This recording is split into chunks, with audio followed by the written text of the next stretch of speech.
In the State of the Union, I outlined a blueprint for an economy that is built to last, an economy built on new manufacturing and new sources of energy and new skills and education for the American people.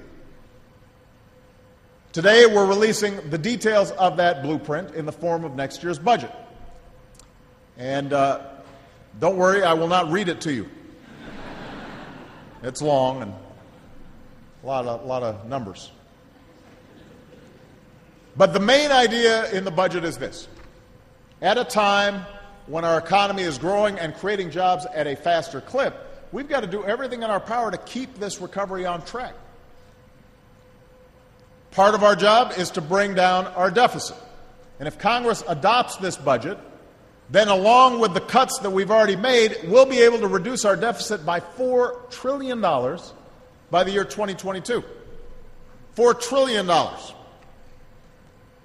I'm proposing some difficult cuts that, frankly, I wouldn't normally make if they weren't absolutely necessary, but they are.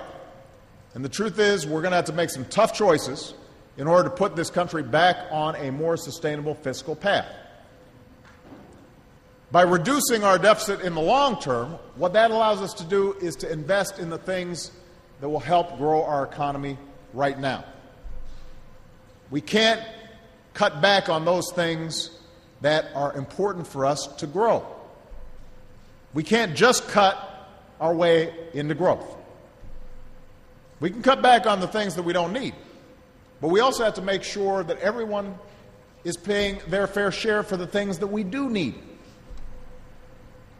We need to restore American manufacturing by ending tax breaks for companies that ship jobs overseas, giving them to companies that are creating jobs right here in the United States of America. That's something that everybody should agree on.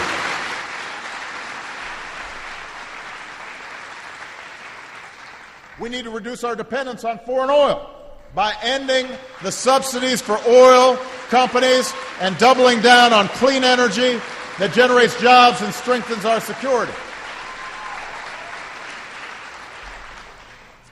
And to make sure our businesses don't have to move overseas to find skilled workers, we've got to invest in places like Nova and make sure higher education is affordable for every hardworking American.